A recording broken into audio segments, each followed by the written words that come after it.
Well, I'd always resisted doing a potentially long-term television show before.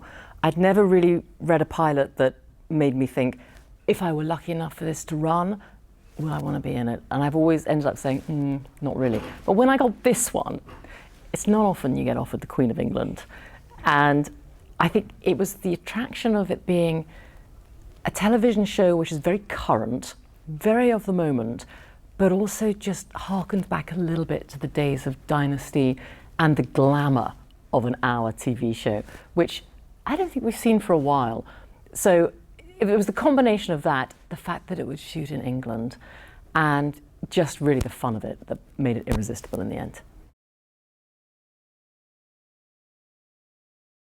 The first thing to stress is that it's a fictitious royal family. So I am the Queen of England, but it bears no relation to Queen Elizabeth II, our current queen. We see what we see of the real royal family, which the whole world is obsessed with. We see the glamour, we see them doing good works, we see them dressed up, looking fabulous, stepping out of carriages, shaking hands. We see all that in this show, which is exactly what we see of the real royal family. But then the doors slam shut and we see what we never get to see of the real royal family.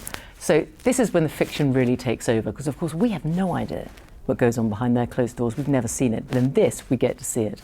And what we get to see is, I think is kind of fabulous. We see that our royal family is very much like a normal family. So in my case, whilst I am the Queen of England and probably the most famous person in the world, at the same time, I'm a mum with two naughty children that drive me demented. They don't do what I want them to do. They have their own minds, they have their own lives. Of course they do, they're teenagers. Well, they're 21, they're 21-year-old twins. And so I am a frustrated parent trying to control my children. They are frustrated teenagers wanting to act out, and we act all that out.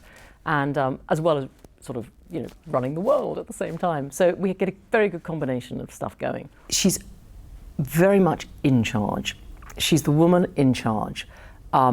It was quite interesting because when they said that they'd cast Joan Collins to come in as my mother, well, of course, we'd all love Joan Collins playing the evil Alexis in Dynasty. And there's a little bit, possibly, of her character in my character. I'm not allowed to say too much. But as it happens, we do get to see a slightly softer side of the Queen through a relationship that she has, which develops during the first season. But the first look at the Queen would probably not seeing her at her sweetest.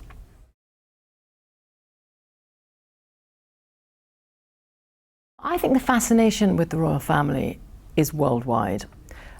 If you look at a magazine like Hello magazine, which is a very nice magazine all about the rich and the famous, the royal family are on the cover of almost every issue in almost every territory, almost every week.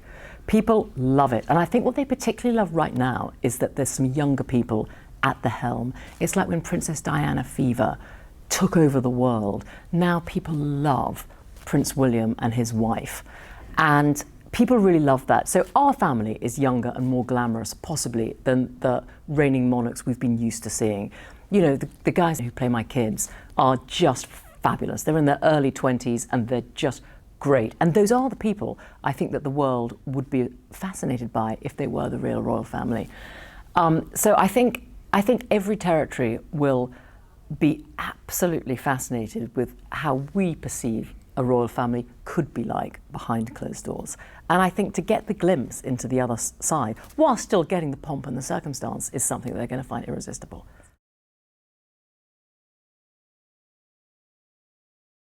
It's a completely different world. The TV world and the movie world, I think they're like cats and dogs. I had been in the movie world for a long time. Then I took a long time off to raise my son. And then I've come back and I'm doing television. And it's interesting because I did a movie in the summer with Gerard Depardieu, which again was putting my foot back in the movie world. And the contrast is immense. This television, for an actor, I have to say, is harder work. We shoot much, much faster. We shoot many more pages. But what's so fabulous about it is that I've noted over the years that when you see a wonderful movie, of course, it's just phenomenal and it stays with you sometimes your entire life. You never forget watching something. For me, there's films like Dead Man Walking. Once you've seen them, they stay with you and they're They raise questions which stay with you. But we see a lot of terrible films too. Whereas with great quality television, it's really good quality. They use some of the best writers in the world. The producing is fantastic. The acting is almost second to none. With my son, I watch a lot of kids shows that he loves. The acting is phenomenal in that. The kids that are in the kids shows are very, very skilled, very good people. So I find that actually the standards and the quality can sometimes be an awful lot higher in television, depending on which movie you are making. And I'm finding that very attractive, working with people who are absolutely at the top of their trade. And I find it challenging and exciting to try to be part of that world where the standards, in my opinion, are extremely high.